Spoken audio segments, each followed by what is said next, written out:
back, everyone, to our series that we are doing, Religions Next Door. I'm looking at my colleague Jack there, and we're all set on the live stream. So those of you who are joining us at home or after tonight and are viewing it on demand, it's great to have everybody here present as we continue our three-part series here on Religions Next Door and Religion Next Door. Thanks for coming last week if you were able to be part of last week's presentation when I talked about Muslim faith and feelings. So remember, a Muslim person is someone who adheres to Islam, is someone who surrenders and is a follower of Islam. Islam is the proper noun, the word for the faith, the Islamic faith. And so in a way, as we look at the title, Islam in the Modern World, we're maybe taking a bit of a higher level step here now to talk about the faith in the world, as opposed to, or maybe differently than, the individual Muslim faith and feelings. So tonight we'll take a little bit of a different historical approach, some broader approach, and I think it will be equally significant for those of us who are wanting to understand our neighbors well and appropriately. And care for them, and be good people to our neighbors in the community, to all people with whom we share our streets and schools and grocery stores and so forth. So I also will say that next Wednesday evening, Pastor Matthew is here. We have a visitor from the Temple Israel off of Hennepin Avenue in South Minneapolis.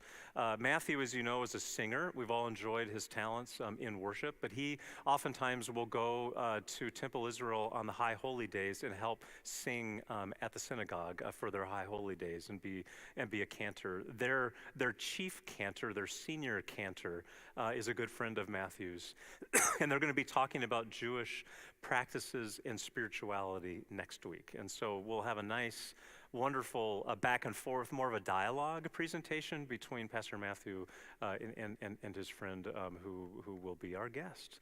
So come on back here. We'll live stream it, of course, as well, and get a chance for some communication and dialogue and questions and answers and things too as we welcome a Jewish friend to St. Andrew and a friend of Pastor Matthew's. But again, it's great to have all of you here too. I'd like to start with a story that always kind of rumbles around in my brain and in my heart. It relates to Islam in the modern world too. I explained last week that I had the privilege of directing a refugee program in downtown Cairo, Egypt. It was a program that had been set up many years before I got there. And the wisdom of its creation many years before I arrived was the presence of refugees who were fleeing their homes because of civil war, of strife, of famine. And so that meant Ethiopians were in Cairo, that meant Sudanese are and were in Cairo. And it also meant back in the late 2000s and early 2010s, when we were there was a large group of Iraqi refugees. So we all know what happened after 9/11, and the war in Afghanistan was part of that response after 9/11. We also know that Iraq became part of how we Western nations were dealing with the Middle East, and by nature of just the geography, we're dealing with the religious communities that were present in that area. Many helped American forces. Many were no longer safe to be in the country that was still very chaotic, and so many fled, and many came to Cairo, Egypt. Well-educated, good English-speaking peoples, Muslim peoples, but they had to leave everything behind. So imagine everything that you're going to be going home to in 55 minutes is gone, and what you took with you is what's in your suitcase. So we at St. Andrew's United Church of Cairo had just been awarded a grant from the State Department to help, the U.S. State Department, to help provide some basic services for Iraqi refugees who were coming from that war-torn area and were dislocated in all of these ways. And one of the programs that we inaugurated when I was there in our partnerships with our local implementing partners was to help Iraqis gather together for the iftar commemorations that happen at the end of each day of Ramadan. The iftar is the breaking of the fast. And inside of our church community, we had a wonderful arrangement with all of our Muslim colleagues, my fellow workers, the people who I worked with. They didn't pray at the church. They went across the street and down the way to a mosque where they would do their daily prayers. They'd pray five times a day. The Iraqi community was different because the Egyptians were concerned that if 5 or more Iraqis got together, they would bring the rebellion and the chaos in Iraq to Cairo and to Egypt. And so the Egyptian authorities were very careful to make sure Iraqis did not gather together in groups of people, except at St. Andrew United Church of Cairo. So they came to St. Andrew's United Church of Cairo, and we would host once a week during Ramadan. It's 4 weeks long, 28 days.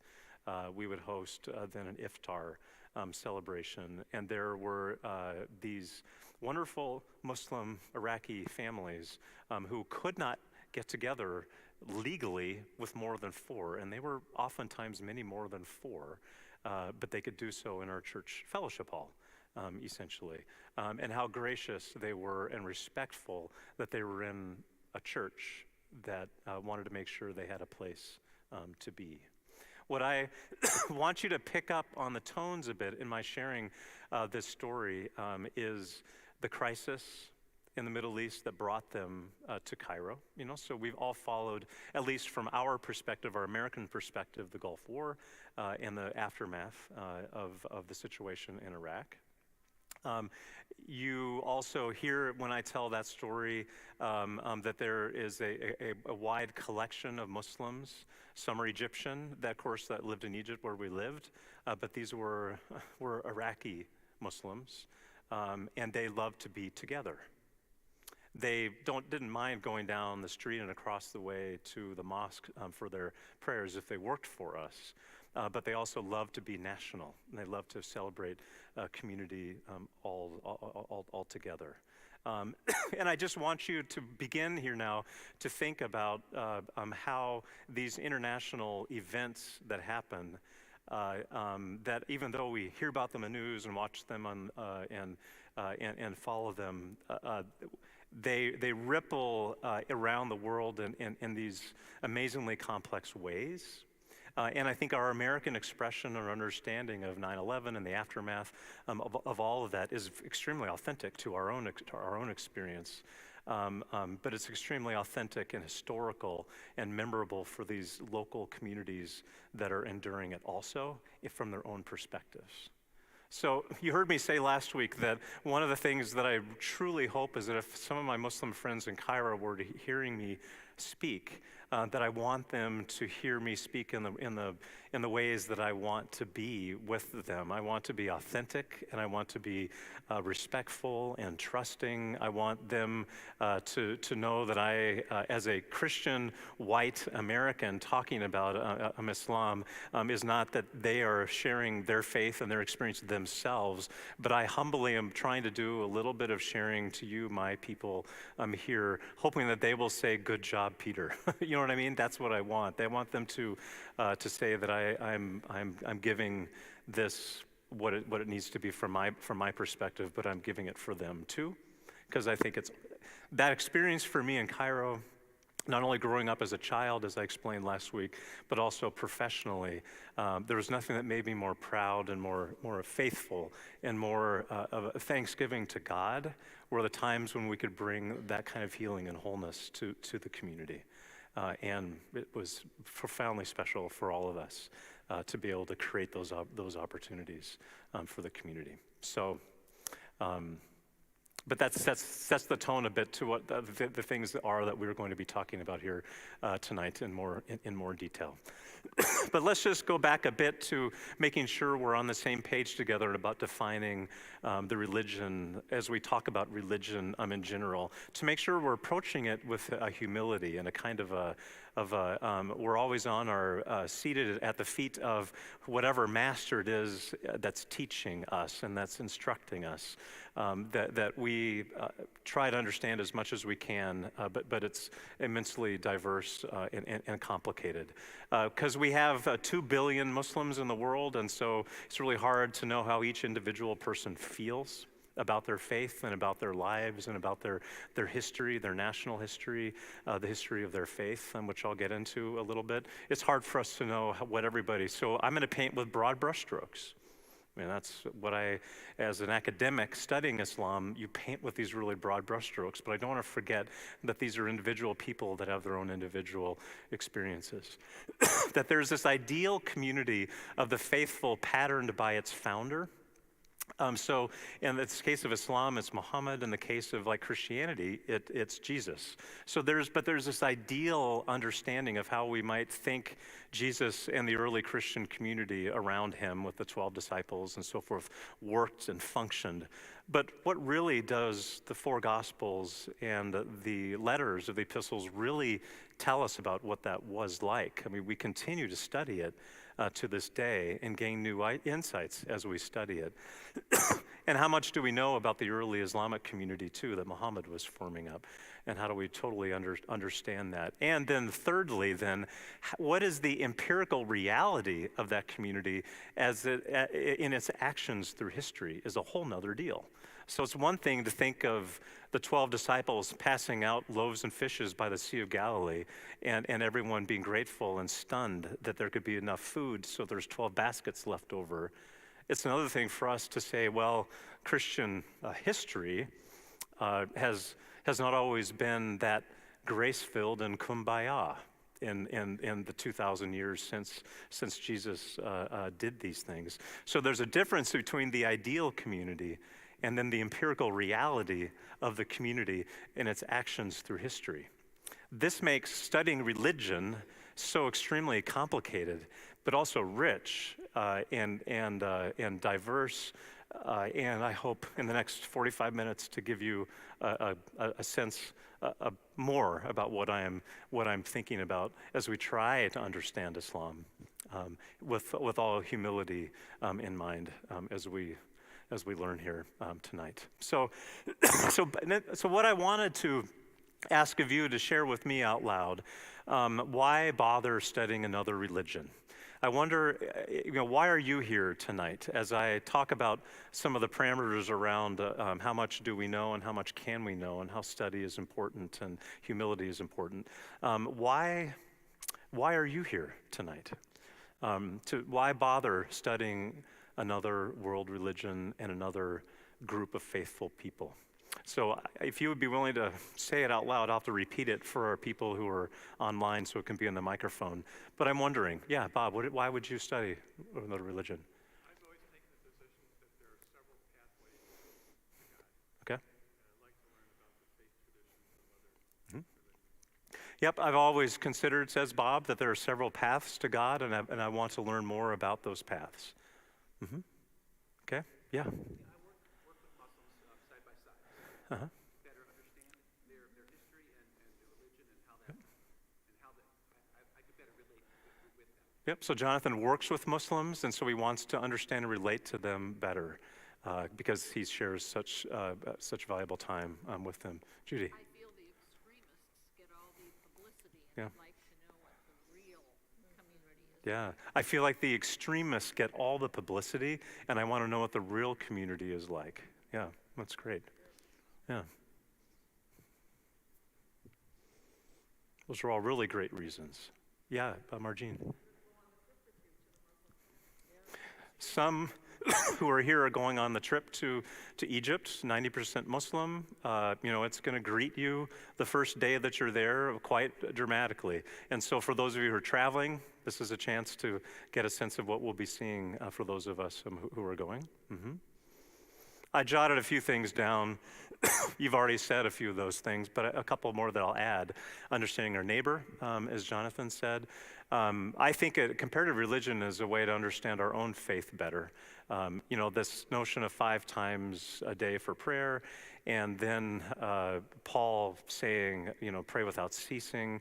What does prayerful devotion look like and feel like? There are commonalities here. We're coming up on Ash Wednesday here in a couple of weeks now already, and many people say Ramadan, that month of fasting from sunup to sundown, is such a dedicated and disciplined time, and Lent has felt like that perhaps in your history, Christian history, or at least you've tried, to go to church every Sunday and maybe Wednesday nights, or not eat meat on Fridays if you're in some, those kinds of things. But there are we kind of learn about our own faith in different ways. The Muslim community is so immense and impacting in history. How can I not try to learn a little bit more, to grow in my own mind, in my own understanding of the world, to shed stereotypes, Judy, as you say, to shed the stuff that is, some stuff we need to hold on to, and that is a fact, but where do we put them in the right buckets, and when we try to understand the whole rather than, like last week I said, let's not compare our best to their worst. Because when we start doing that, then we can just go in all kinds of directions. It's not a way to think or to be relational with people. We can't love our neighbors properly if we don't know them. Share our understandings of God in Christ is also part of why we bother to look at studying another religion among many more. But I think let's set the stage, and we'll come back to this slide or something like it here in a little bit. So first thing I would like to just simply get into a little bit more is the immensity of Islam. So you maybe already know, that the 2 billion people of the 6.5 billion people that make up this world call themselves Muslims. Maybe the breadth of Islam, of the majority countries around the world, there are almost 40 countries that are 90% or more Muslim population in the world, and the texture and the flavor of Islam, it's not much to come into contact with it. More locally in a moment here. The most populated Muslim countries that we have in the world, as we talked a bit about last week, Indonesia, surprisingly, is the most populated Muslim country. Who would have thought, down in that area of southern Asia, close by to Australia would have 229 million Muslims. But then you've got Pakistan, India, and Bangladesh. Adi and I were talking about how, that's a huge number of Muslims who live in that part of the world. And it's so easy for us to think about Muslims being Arab. And of course, it's not that way. Only 20% of the world's Muslims are Arab defined. 80% are from all of the regions. So it just kind of shakes down some of those stereotypes or traditional understandings. As you see, 32 countries, over 90% majority, and 336 million Muslims live in the Middle East. Like I said, 20% of the Muslims of the world. And I like Egypt is 90% and 10% split between Muslim, Islam, and Christianity. Lebanon, which our country has a very rich history, of course, in Lebanon, challenged, of course. There are 15 years of civil war, in the 70s and 80s. I remember the bombing of the barracks in Beirut, for instance. 40% Christian population in there, and then Lebanon has an incredible diversity of both Sunni and Shiite Christians as well. I love. This is going to sound, maybe you're getting to know me better, but it's a fascinating place to live because you never know what you're going to see or who you're going to talk to because it is such a third kind of a culture and a real intersection of all of this, let alone the French influence and the French language, Arabic and English too, and a very well-educated population. Lebanon is one of the most beautiful countries that I've ever been in, but very rich in its diversity. It's just Islam overall is so immense. Now, this is kind of interesting. I didn't realize that France is 9% Muslim. I didn't think it was that many, 9% of their population. Germany is 6% of their population. England is 5%. And the United States is 1% of our population, which I thought was, when I got into thinking about this and wanted to update my statistics, I didn't realize it had changed like that in Europe. But we hear about those stories. We hear about the challenges. We hear about, the rise of like what's going on in my country? And some voting patterns that are happening in Italy and so forth, this sort of us and them pattern reaction. Again, I'm talking about Islam in the modern world, okay? Islam and how the modern world relates to these kinds of changing circumstances. We'll get into this more, of course. Minnesota has 140,000 in 2020. With 74,000 Somali. It's really hard to pin it all down. The estimates are wide-ranging in a way too. But I then went to the diversity report for Eden Prairie, and 0.7% of the population self-identified as Muslim who took the survey. So I just did the math and came up with 0.7% of 64,000 is 4,400 Muslims who live in our community here. So it's here, but it's not big necessarily. Certainly not like France or Germany or England in that way, but interesting. So let's now take off kind of the contemporary setting, and I'd like to spend some time telling you a story. That's what I'm going to do, is tell you a story. A couple of different stories that are going on concurrently throughout history. One of the things that we all learn if we're wanting to be learning and understanding, we have to, in some way, shape, or form, try to put ourselves into another person's shoes and another person's history. That when we live only in our own line, our own only highway lane of history, there are other lanes out there. And so I'm going to put two that have simultaneously existed at the same time for 1,400 years. There's the Western European Christian line, okay? And then there's the Islamic world line. That have neighbored each other. Think of it in this way: by the Mediterranean Sea is the linking point between that on the north, the European Christian community, and that community on the south, which was the Muslim Empire.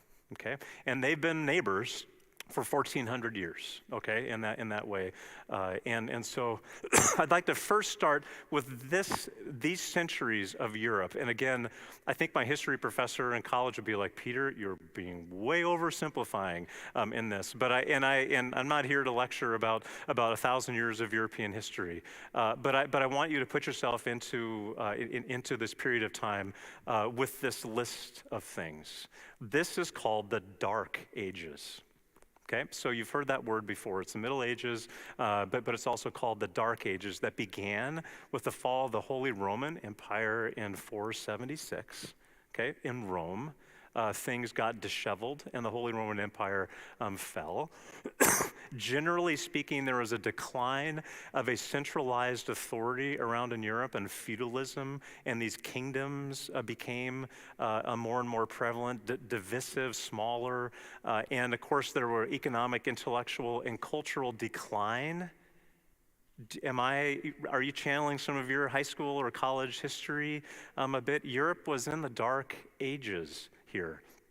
The 100 Years' War, loss of political unity because of feudalism and all that stuff, military control, the raids from the north, from the west, and then Black Death and the plagues killed a third of Europeans in just those 3 years alone. I'm painting with a really broad brushstroke here, but these weren't great years for Europe.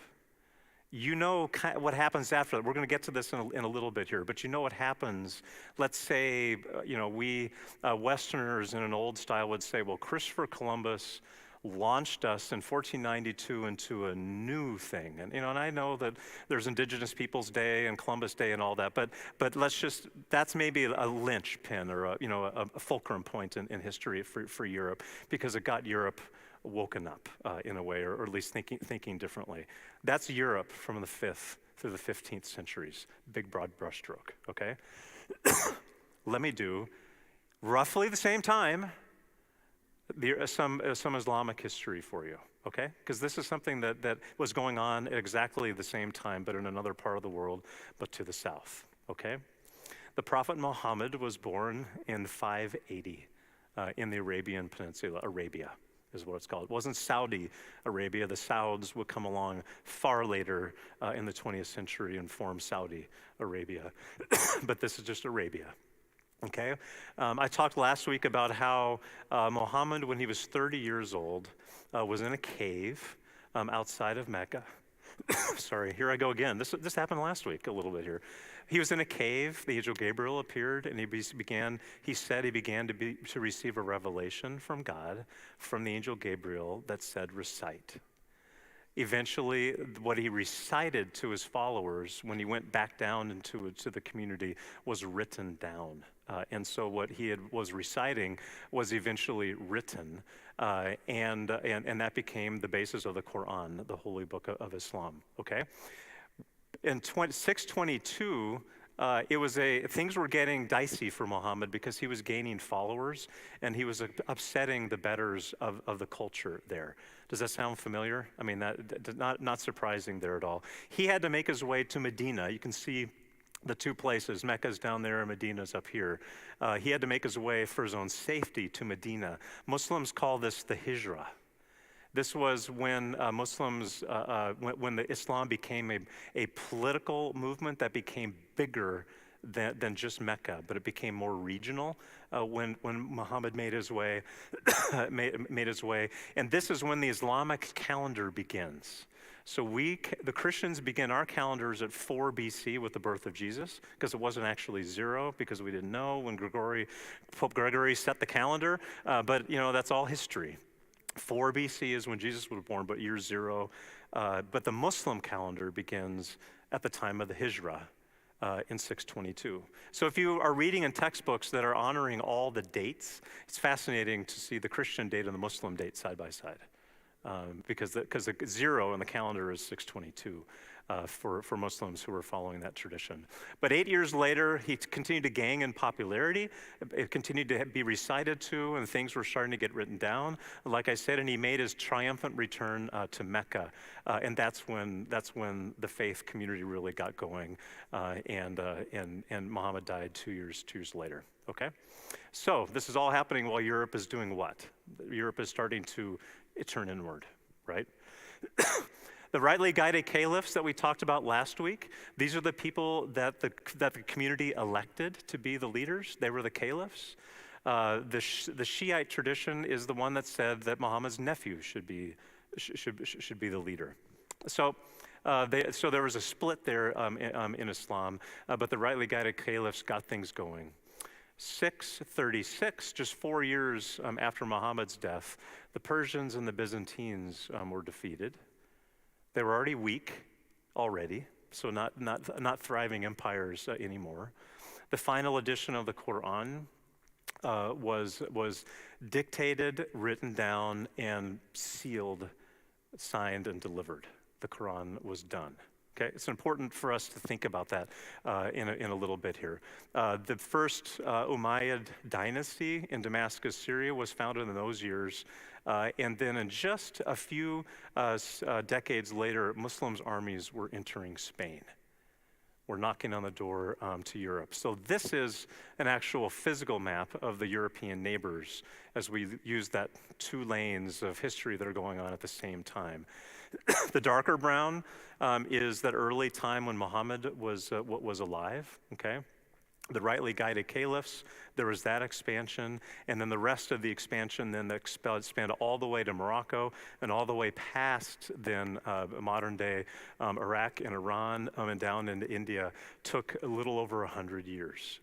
It took Christianity 350 years to get through the Roman Empire. It took Islam that short a time to spread that far, in other words. What you're seeing here, as Europe is going this way, this other civilization is going the other way. Now, there was conquering, and there was wars, and there was weaknesses of the Byzantines and the Persians. They were all weak, but the case is true that still there was rapid expansion, okay? So it became what Muslims call the golden age of Islam. The golden age of the culture, the golden age of Muslim history. I think that any community, if we think about your own personal journey, there was maybe a time in your 30, 40, 50, 60, or 70 years where things were just dandy, or things were just humming along and going well. Maybe you can think of the time when your life was at about its just right. This period of time for Muslims, this golden age of Islam, was that way for a civilization. So culture, commerce and trade, education and growth, engagement with the wider world, at least those that were willing to be a part of it. East and West, explorations, science, math, literacy, and poetry to architecture. All these things were thriving in the Muslim world. And I wanted to juxtaposition all of those cultural. I opened up my water, but I haven't had a drink yet. So I wanted to juxtaposition that kind of cultural ramping up and the golden age of Islam to the theological thinking within Islam too. So bear with me. I don't want to get and I won't get too complicated here because this is complicated, but I want to make sure this is clear. You saw that 653 of the Quran was finished, and it was codified in Arabic. Okay. Arabic is the language of Muslims, and so learning Arabic and learning Quranic Arabic to be able to recite the dictated words of God is of great value in the Muslim tradition. But you saw how far Islam has started to expand, right? All the way west to Morocco, all the way the other direction into India. Not everybody speaks Arabic in those places.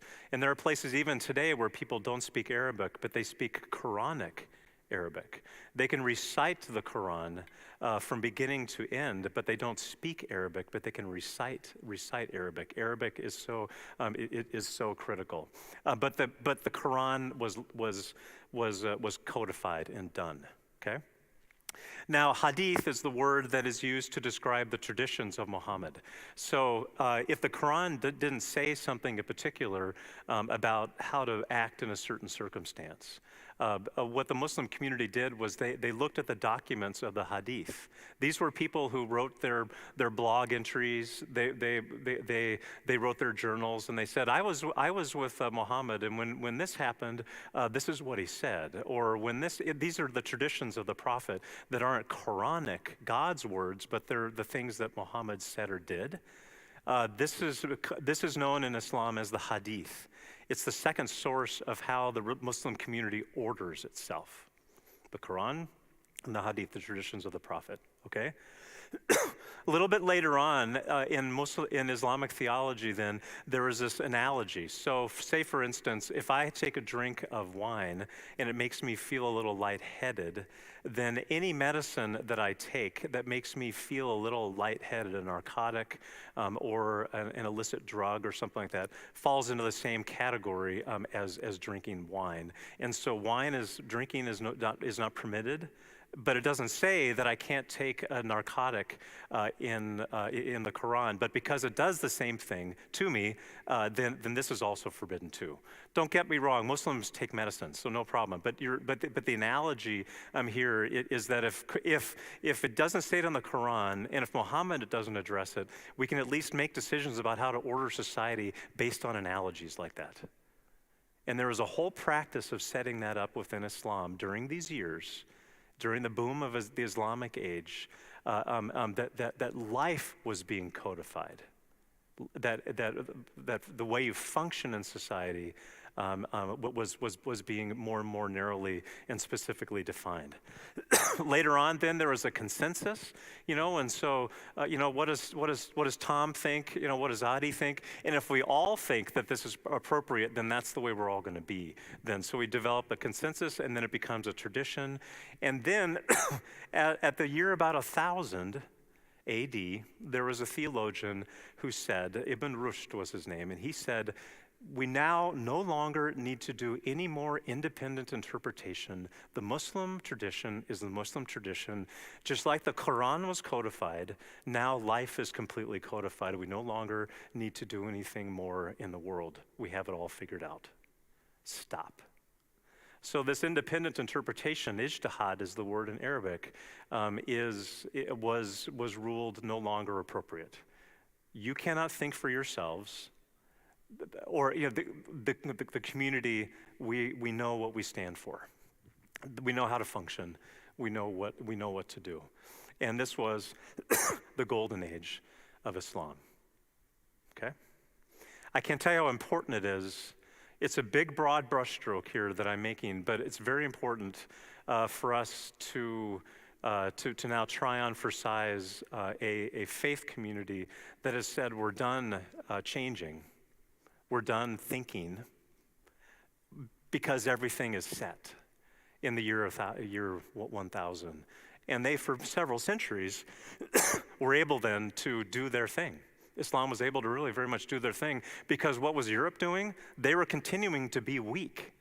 They didn't have anything, and maybe it was Christopher Columbus, maybe it was other things, but let's get into that a little bit more. What happened in Islam was that there was a stagnation of the Islamic empire that was theologically imposed upon the Islamic world. There was a rapid geopolitical expansion, and there became a challenge to develop a common understanding and a community cohesion. And my example of that was the Arabic language. It was just big. It was huge. It covered hundreds of thousands of square miles, and all across all cultures. Also, now as there was the revival of the West, now we're in our own European history mindset now, okay? So what happened in the West with creative and interpretive reasoning and modernity and science and math and culture and art? What happened with colonial expansion and the bringing in of wealth and the establishment of universities and institutions? Revival in the West and its ideals of the nation state, of democracy, progressiveness and intellectualism, the concept of secularism, which is very challenging for Muslims to divide up faith and life, science and evolution, materialism, education and technology. All this was happening in the West, while in the Islamic world, they were all fine and good. They were done, so to speak, right? The colonial age comes along, and there is not a place on the earth almost that didn't get covered by the rapidly expanding the Portuguese, the British, the French, the Spanish. We know the story. There was a massive, massive expansion and accumulation of wealth and knowledge and understanding and abuse as well, but an imperialistic dominance that, as we know, when we get into the 20th century, the countries that had been inhabited weren't happy about that. And so you had the rolling back of colonialism and the rise of the nation states all around the world. But those were many Muslim countries as well that had been prideful and had been successful. And the emotional heritage, the pride and the nostalgia was of those years. And then suddenly, for these 300, 400, 500 years, everything has switched over. So you had the Christian communities, the European communities that were now powerful, and the Muslim communities now that were being subjugated. So that's essentially what happened. So what is a civilization like Islam to do? What does one do? And there are lots of responses to this. So here are 4 names that I'm putting up on here. Muhammad Ibn Abdul Wahhab lived in Saudi Arabia from 1703 to 1787. And he saw mosques that were empty. He saw culture that had been defeated, and Islam was in ruins. And he called for a resurgence of Islam. The Wahhabi movement that began in Saudi Arabia with his life and his writings and his teachings is the basis that scholars think and believe, and it's true, that fueled organizations like Al-Qaeda. Because one way that you respond to being dominated and suppressed is that you claim your roots. And you can go forth by claiming your roots in a way that returns the subjugation back on the people that have subjugated you. So he is there's a lot more to Wahhab than just this concept, but his teachings existed. So that's where we have the rise of fundamentalists of Islam, trying to bump up against the modern world and be faithful, but doing so in a way that's disruptive and hateful. And that's one response. That's one thing that a civilization can do. But then there's Muhammad Abdu from Egypt. We Egyptians, I'll count myself among them, love Muhammad Abdu. Because he loved Christians, he loved the Coptic Christians. Egypt was never going to be Egypt without 10% of the Christian community, and the better we can be together, then we are being truly Egyptian and faithful Muslims. He traveled a ton. He was like an ambassador, just a terrific. He was someone else. So Judy, when you asked the question, I want to know if there are other people who did different kinds of things. Muhammad Abdu was one of those persons who we hold up high as someone who said, not everyone responded to this depression in the same way as Wahhab did, right? Gamal Abdel Nasser, I put him on the slide here because I loved that he got so angry that the British controlled the Suez Canal, and he nationalized it and called it Egyptian because it's on Egyptian soil. It's in the Egyptian sand. You British can't do this anymore. He was just an Egyptian example of the end of colonialism and the throwing off of these European influences and claiming it for his own. He wasn't particularly Islamic, as he was seizing the historical trend in the world of the independent nation state, which had to also relate to Islam. How does that work? What does a nation state do when it's a majority Muslim, where it was quite political? And then briefly, Mustafa Ataturk then was the leader of Turkey, and he went the whole different direction. He said, to the whole country, remember Turkey this is the former Ottoman Empire.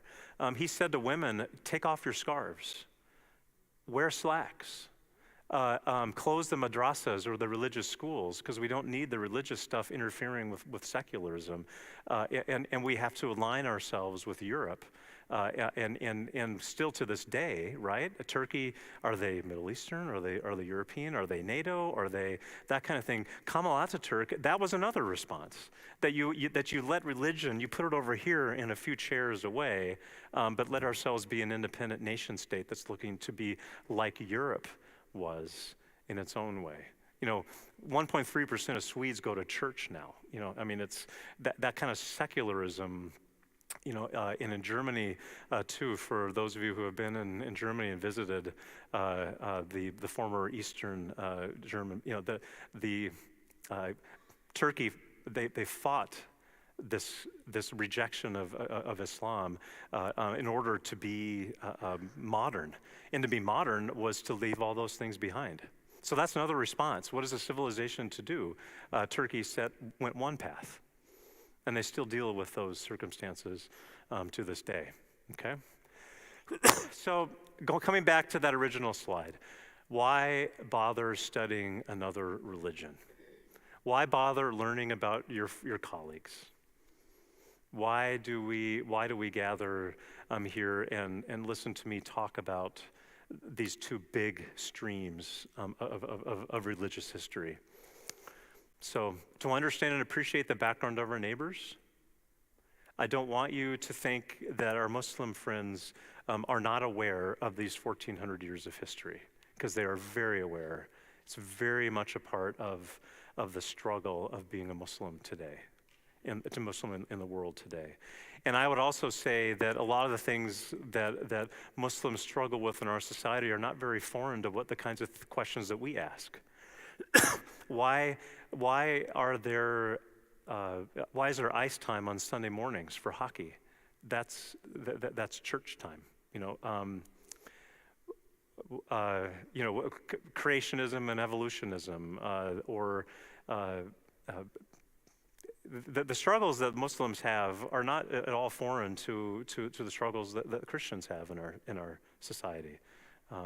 So understanding our own faith and history better, maybe tonight did that a little bit differently for you to understand our own faith and our European history. Civilizations are immense and shape our history, and they have and continue to do so, to grow in our own mind and our understanding, to shed stereotypes that exist in our world. We can't love our neighbors properly if we don't know them, and to share our understanding of God in the mercy and the love of Jesus Christ. But part of it is wrestling with Islam in the modern world and this trajectory that it has been on here these years, these centuries. So I hope that there's elements of this as we head now into some questions, reflections and questions, that there are ways that things that you're hearing here can help flavor some of the ways that you hear and see events that are happening around us and in the future. Okay? So I welcome your thoughts and your reflections based on what I've shared. Steve?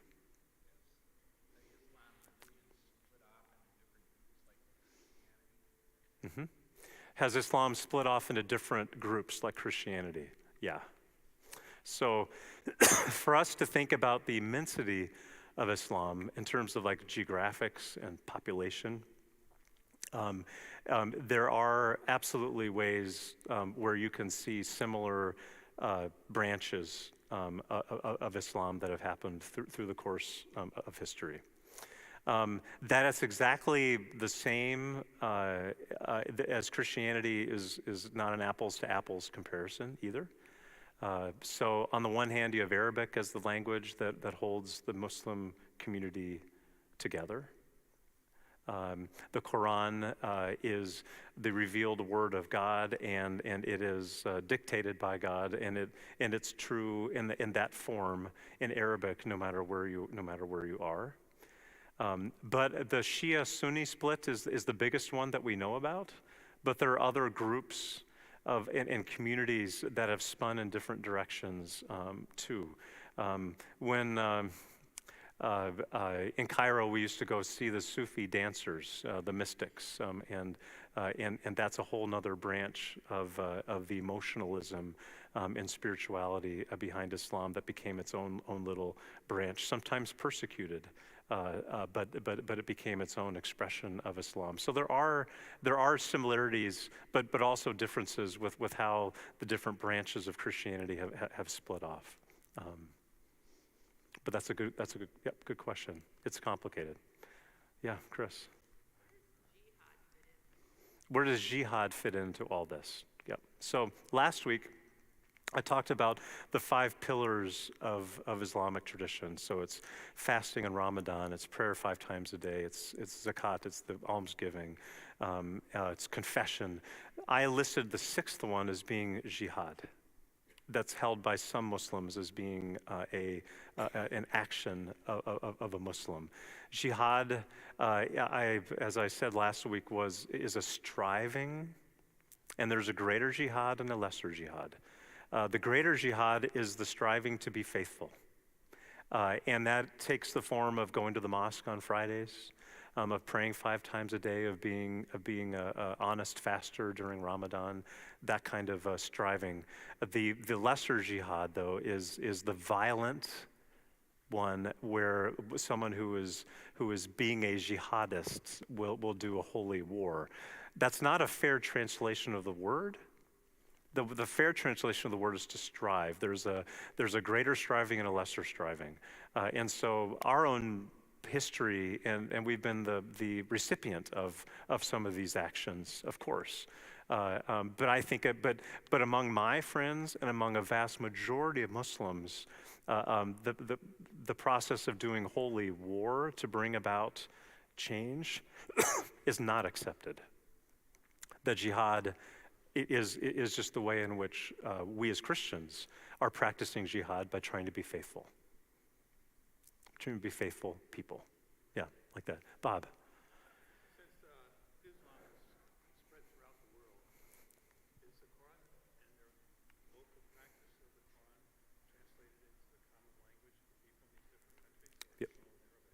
Yeah, so the question is the Quran translated into local languages, or is it just maintained in Arabic? So yes, it has been translated into local languages. It is not seen as being the true Quran. So I have a couple copies in my office or at home. Different versions, different translations, like what we would have of the Bible, I suppose. Different people who did the translating, but it's not the same as being able to read and speak the Quran. And so it's very, it is a wonderful achievement to be able to recite the Quran in Arabic from beginning to end. And when it's not your own language, that's even more amazing. But the Arabic Quran is the true one. All the other ones are secondary. You can read it, but it's not the same. Not the same. Question, Pastor, based on your experience in Egypt and your background, Mm-hmm.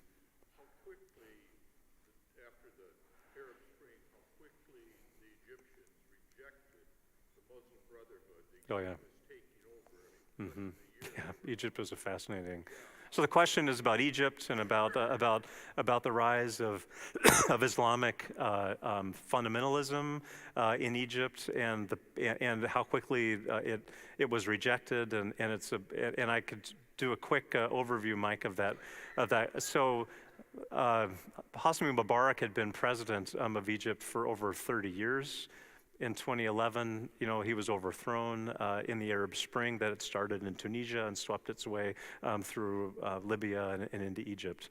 For those 30 years, and also Gamal Abdel Nasser, who I had up on the screen here a little bit ago, that was the very beginning of a strong centralized military authority that sat on top of the Egyptian population and controlled and dominated both the military, obviously, but then also economically. So the military is so, and to this day, is extremely involved in the manufacture of pots and pans to arming the police to baking bread for the people in the streets. The military is involved in absolutely everything.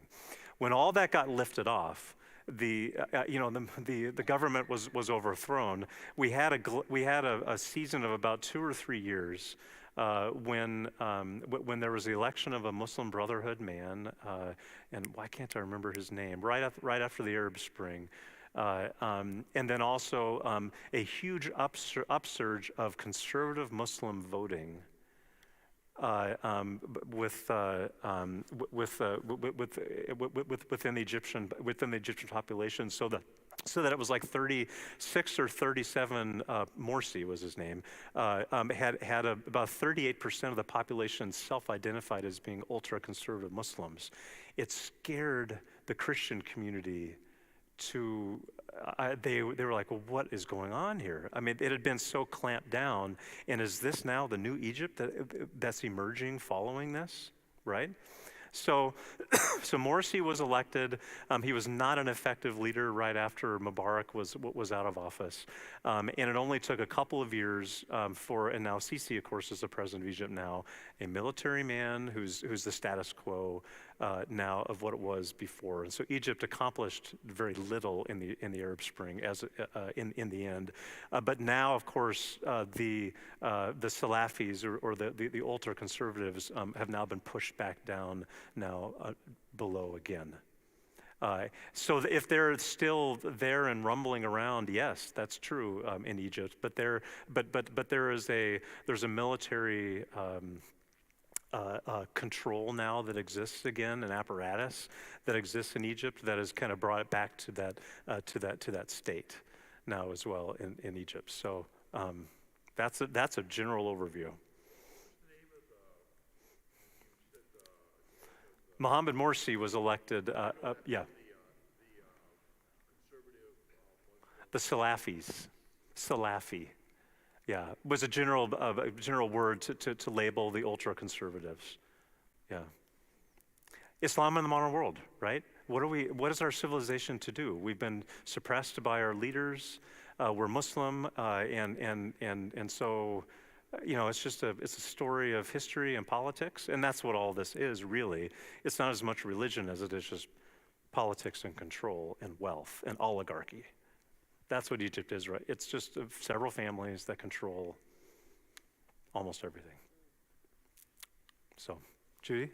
And then we'll go back here to Mike. Yeah. Go ahead. Yeah. It just seems amazing that they will pray 5 times a day and ask for room to do that when they're working. We don't see from other religions, be they Christian or whatever, that kind of dedication to fulfilling the format of the religion. Is this really what the average Muslim is doing all over the world? Are they that conformed? Yep, so Judy is saying, that there's such a dedication to Muslims. Is this really, to prayer 5 times a day, is this really what Muslims do all over the world? Well, there are allowances that are made for people. You can pray where you are. So you can, I've been on trains where people can't take their seatbelts off, and so you can tell they're praying in the seat, trying to be faithful, but they can't get on the floor and do the bowing when they've got seatbelts on, that kind of thing.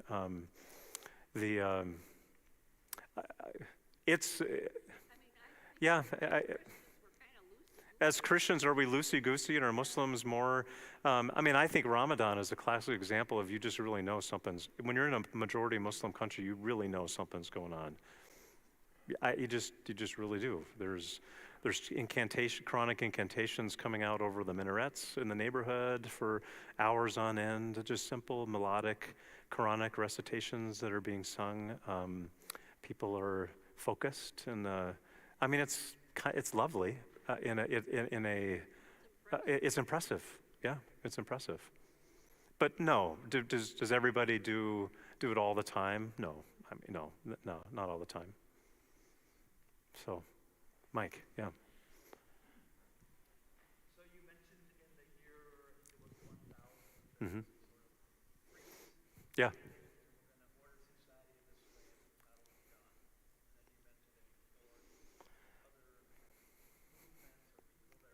Yeah.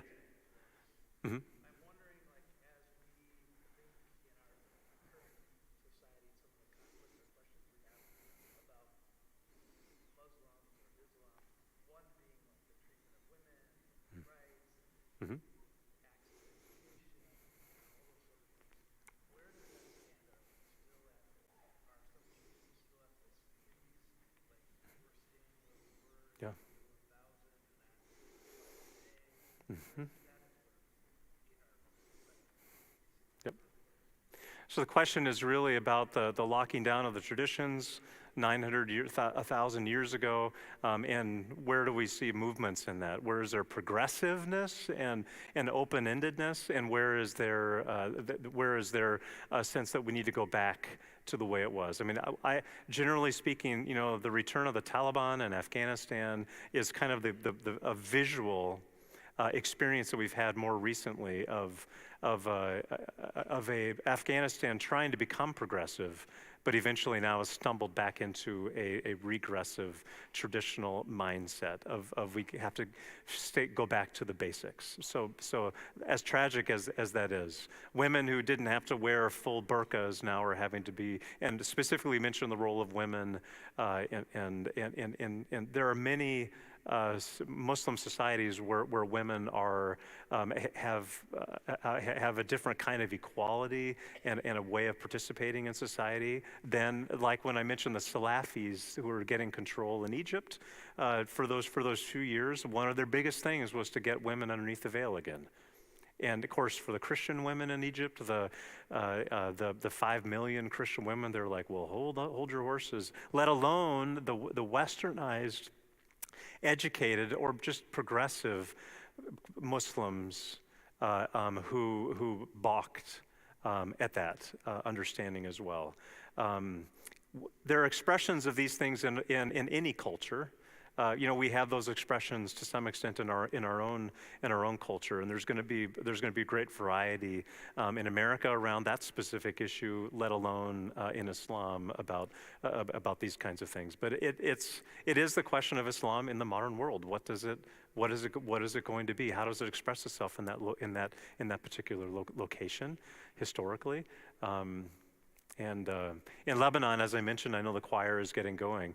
A very progressive culture and society, but also very honoring of women who wanted to wear their hijabs too, because there was an openness to people.